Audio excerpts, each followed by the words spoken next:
ನಮ್ಮ ದೇಶದ GDP performance ತುಂಬ ಅಂದರೆ ತುಂಬ ಚೆನ್ನಾಗಿದೆ.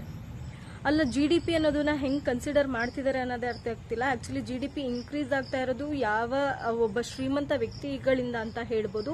ಯಾಕಂದರೆ ಅವರು ಖಾಸಗಿ ಸಂಸ್ಥೆಗಳನ್ನು ಆರಂಭ ಮಾಡ್ತಾರೆ, ಒಂದಷ್ಟು ಉದ್ಯೋಗಗಳನ್ನು ಕೊಡ್ತಾರೆ, ಏನು ಅದ್ರ ಮುಖಾಂತರ ನಮ್ಮ ದೇಶಕ್ಕೆ ಕಾಂಟ್ರಿಬ್ಯೂಟ್ ಮಾಡುವಂಥದ್ದು ಮಾಡ್ತಾ ಇದ್ದಾರೆ. ಇದ್ರ ಮುಖಾಂತರ ಏನು ಸರಕು ಸೇವೆಗಳು ಇಂತಹ ವಿಚಾರಗಳನ್ನೆಲ್ಲ ಕನ್ಸಿಡರ್ ಮಾಡಿ GDP ಅನ್ನೋದನ್ನ ಕೊನೆಗೆ ಏನೋ ಒಂದು ರೇಟಿಂಗ್ಸಲ್ಲಿ ಕೊಡ್ತಾರೆ. ಓಕೆನಾ?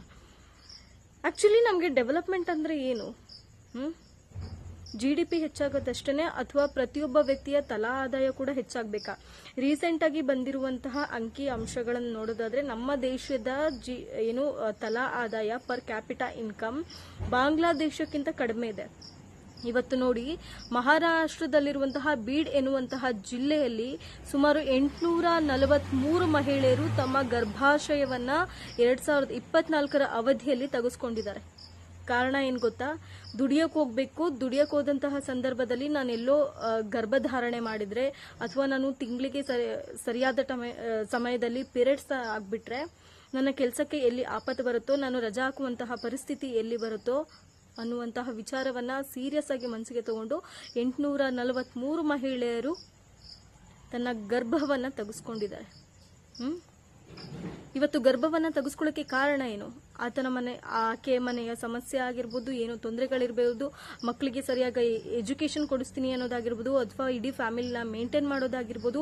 ಇವತ್ತು ನಾನು ಸಮಸ್ಯೆಯಲ್ಲಿ ಮೂಲೆಯಲ್ಲಿ ಕೂತ್ರೆ, ನಾನು ಸಮಸ್ಯೆಯಿಂದ ಮನೆಯಲ್ಲಿ ಉಳ್ಕೊಂಡ್ರೆ ನನ್ನ ಕುಟುಂಬದ ಗತಿ ಏನು ಎನ್ನುವಂತಹ ಮನಸ್ಥಿತಿಯನ್ನ ಹೊಂದಿ ಇವತ್ತು ಅಂಥ ಡಿಸಿಷನ್ ತಗೊಳ್ಳೋವರೆಗೂ ಇವತ್ತು ಹೋಗ್ತಾ ಇದ್ದಾರೆ. ಅಂಡ್ ವರದಿ ಬಂದಿರೋದು 843 ಮಹಿಳೆಯರು ಅಂತ ಹೇಳಿದ್ರು. ಈ ರೀತಿ ವರದಿ ಬರದೇ ಇರುವಂತಹ ಎಷ್ಟೋ ವಿಚಾರಗಳಿರ್ಬೋದು. ಇಂತಹದ್ದನ್ನ ಹೇಳ್ಬಿಟ್ರೆ ನಾನು ದೇಶ ದ್ರೋಹಿ ಆಗ್ತೀನಿ, ದೇಶ ವಿರೋಧಿ ಆಗ್ತೀನಿ, ಇಂಥದನ್ನೆಲ್ಲ ಹೇಳಬಾರ್ದು. ಇವತ್ತು ಮಹಿಳೆಯರು ಸಮಸ್ಯೆಯಲ್ಲೇ ಸುಳಿದು ಹೋಗ್ತಾ ಇರ್ತಾರೆ. ಆಯ್ತಾ? ಸಮಸ್ಯೆ ಎನ್ನುವಂತಹ ಸುಳಿಲಿ ಸಿಕ್ಕಾಕೊಳ್ತಾ ಇದ್ದಾರೆ ಪ್ರತಿದಿನ. ತನ್ನ ಕುಟುಂಬದ ಜವಾಬ್ದಾರಿಯನ್ನು ಎತ್ಕೊಳ್ಳೋದ್ರ ಜೊತೆಗೆ ತನ್ನ ಕುಟುಂಬದಲ್ಲಿರುವಂತಹ ಪ್ರತಿಯೊಬ್ಬರನ್ನ ನಿರ್ವಹಣೆ ಮಾಡೋದಕ್ಕೋಸ್ಕರ ಇಂತಿಂಥ ಡಿಸಿಷನ್ಸ್ ತಗೊಳ್ತಾ ಇದ್ದಾರೆ. ಸರಿಯಾದ ಸಮಯದಲ್ಲಿ ಕೂಲಿ ಆಲಿ ಮಾಡಲಿಲ್ಲ ಅಂದ್ರೆ ಇವತ್ತು ಬದುಕಿಲ್ಲ. ಇವತ್ತು ಎಲ್ಲರೂ ನೋಡ್ತಾ ಇರೋದು ಎಲ್ಲೋ ನಮ್ಮ ದೇಶ ಅಭಿವೃದ್ಧಿ ಆಗ್ಬಿಡ್ತಿದೆ, ನಮ್ಮ ದೇಶ ಆರ್ಥಿಕ ಪ್ರಗತಿಯನ್ನ ಸಾಧಿಸ್ಬಿಟ್ಟಿದೆ ಅಂತ ಹೇಳ್ತಾರೆ. ಆದ್ರೆ ಆರ್ಥಿಕ ಪ್ರಗತಿ ಸಾಧಿಸ್ತಾ ಇರೋದು ಬರೀ ಆರ್ಥಿಕದಲ್ಲಿ ಮುಂದಿರುವಂತಹ ವ್ಯಕ್ತಿಗಳೇ ಹೊರತು ಆರ್ಥಿಕವಾಗಿ ಹಿಂದುಳಿದಿರುವಂತಹ ವ್ಯಕ್ತಿಗಳಲ್ಲ. ಇಲ್ಲಿ ದುಡ್ಡಿದ್ದವರು ಇನ್ನೂ ದುಡ್ಡು ಮಾಡ್ತಿದ್ದಾರೆ ಹೊರತು ದುಡ್ಡಿಲ್ದವರು ದುಡ್ಡು ಮಾಡ್ತಿಲ್ಲ. ಆಯ್ತಾ? ಆ ವ್ಯಕ್ತಿ ದುಡಿತಿರುವಂತಹ ದುಡ್ಡು ಅಂದಿನ ದಿನಕ್ಕೆ ಸಾಲ್ತಾ ಇಲ್ಲ. ಅಂತ ಪರಿಸ್ಥಿತಿಲಿ ನಾವು ಬದುಕ್ತಾ ಇದೀವಿ.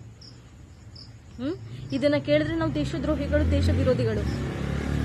ಇವತ್ತು ಶ್ರೀಮಂತರಿಗೆ ಮಾಡಿಕೊಡ್ತಿರುವಂತಹ ಅನುಕೂಲಗಳನ್ನ ಬಡವರಿಗೆ ಮಾಡಿಕೊಡ್ತಾ ಇಲ್ಲ. ಇದನ್ನ ಕೇಳಬಾರ್ದು. ಕೇಳಿದವರು, ಪ್ರಶ್ನೆ ಮಾಡಿದವರು ನೆಕ್ಸ್ಟ್ ಡೇ ಇರಲ್ಲ.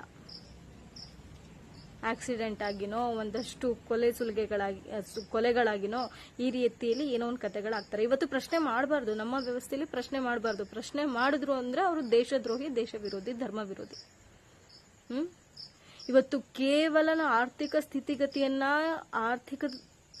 ಆರ್ಥಿಕ ವಿಚಾರದಲ್ಲಿ ಮುಂದಿರೋರ್ನ ಕನ್ಸಿಡರ್ ಮಾಡಿ ನಮ್ಮ ದೇಶ ಅಭಿವೃದ್ಧಿ ಆಗ್ತಿದೆ ಅಂತ ಹೇಳ್ತಾರೆ ಹೊರತು ಆರ್ಥಿಕವಾಗಿ ಹಿಂದುಳಿದವ್ರನ್ನ ಗಮನದಲ್ಲಿಟ್ಕೊಂಡು ಏನಾಗ್ತಿದೆ ಸಮಾಜದಲ್ಲಿ ಅನ್ನೋದನ್ನ ಯಾರೂ ಅರ್ಥ ಮಾಡ್ಕೊಳ್ತಿಲ್ಲ.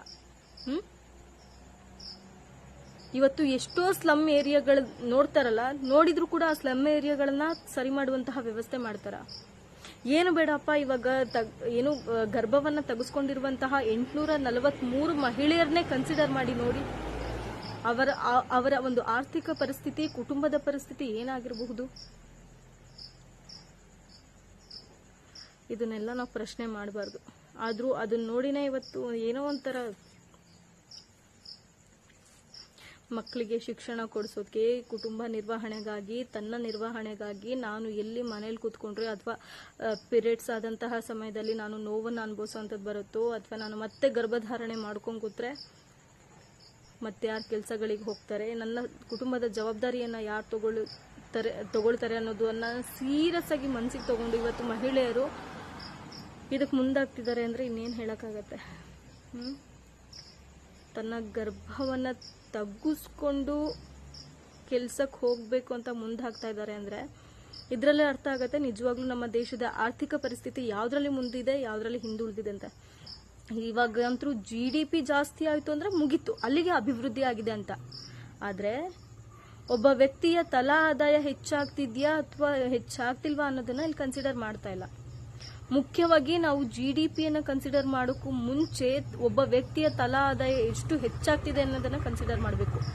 ಬಂದಿರುವಂತಹ ವರದಿ ಪ್ರಕಾರ ಬಾಂಗ್ಲಾದೇಶದಲ್ಲಿರುವಂತಹ ಪರ್ ಕ್ಯಾಪಿಟಾ ಇನ್ಕಮ್ ನಮ್ಮ ಭಾರತ ದೇಶದ ವ್ಯಕ್ತಿಗಳಲ್ಲಿ ಪರ್ ಕ್ಯಾಪಿಟಾ ಇನ್ಕಮ್ ನಮ್ಮ ದೇಶದಲ್ಲಿ ಬಾಂಗ್ಲಾದೇಶಕ್ಕೆ ಹೋಲಿಕೆ ಮಾಡಿದಾಗ ಇಲ್ಲ ನಮ್ದಷ್ಟು. ಇವಾಗ ಒಂದಷ್ಟು ಕಮೆಂಟ್ಗಳು ಬರುತ್ತೆ, ಓ ಬಾಂಗ್ಲಾ ಬಗ್ಗೆ ಮಾತಾಡ್ತಿದ್ಯಾ, ಹೋಗ್ಬಿಡು ಬಾಂಗ್ಲಾಕ್ಕೆ ಇಲ್ಲಿ ಹಾಕಿದ್ಯಾ ಅಂತ. ಅಥವಾ ಬೇರೆ ಏನಾದ್ರು ಮಾತಾಡಿದ್ರೆ ಇಲ್ಲಿ ಹಾಕಿದ್ಯಾ, ಭಾರತದಲ್ಲಿ ಹಾಕಿದ್ಯಾ, ಹೋಗ್ಬಿಡು ಪಾಕಿಸ್ತಾನಕ್ಕೆ ಅಂತ.